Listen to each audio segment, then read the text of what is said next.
جس کنویں سے لوگ پانی پیتے رہیں وہ کبھی نہیں سوکھتا۔ لوگ پانی پینا چھوڑ دیں تو کنواں سوکھ جاتا ہے۔ یہ بڑے راز کی بات ہے، یہ قدرت کا قانون ہے۔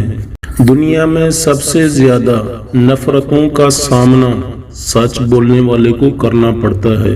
انسان کو انسان سے دور کرنے والی پہلی چیز زبان ہے، دوسری چیز پیسہ اور تیسری چیز عہد ہے۔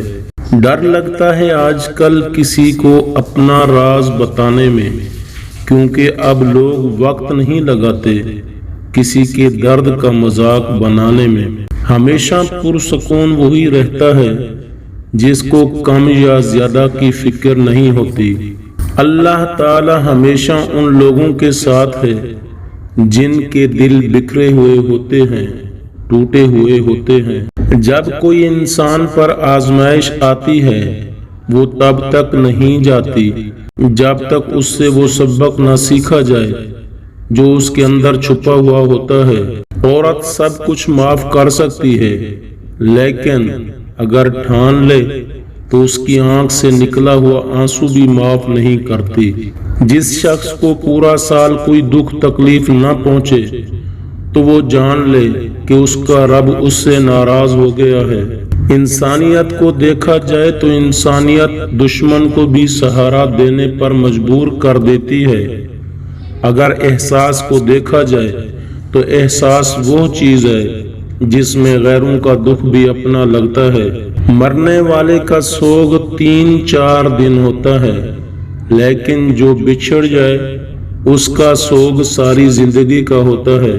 مرد ایسی عورت کے عشق سے کبھی نہیں نکل سکتا جسے وہ حاصل نہ کر سکے۔ جنہوں نے عورت کو عزت دینی ہوتی ہے وہ اس کے سر سے چادر نہیں کھینچتے بلکہ نام کے ساتھ نام ملاتے ہیں تاکہ عزت سانجھی ہو جائے۔ جس جگہ معاف کرنے سے خوشگوار نتائج اور اچھائی کا امکان ہو وہاں بدلہ لینے کی خواہش رکھنا ظلم ہے۔ یہ اسی معاشرے کی تلخ حقیقت ہے۔ تمہاری بات کو توجہ تمہاری حیثیت دیکھ کر ملتی ہے۔ دنیا کی انا، تکبر اور اکڑ سے انسان اتنا تباہ نہیں ہوتا جتنا دین کے تکبر سے تباہ ہوتا ہے۔ ایسے نیک نہ بنے کہ ہر بندہ ہی گناہگار نظر آنے لگے۔ جس گھر میں برگد کا درخت ہو اس گھر میں رزق 100 سال تک بارش کی طرح برستا رہتا ہے۔ چرچٹا یا پٹھ کنڈا کے بیج کی کھیر بنا کر کھا لیں تو 15 دن تک بھوک نہیں لگے گی۔ اس سے وزن میں بھی کافی حد تک کمی ہو جاتی ہے۔ گھر میں ہرمل بوٹی کی دھونی دینے سے کاکروچ، کیڑے مکوڑے، چمٹیاں اور حشرات وغیرہ بھاگ جاتے ہیں اور اس گھر میں کبھی بھی جادو ٹونے کے اثرات نہیں ہوتے۔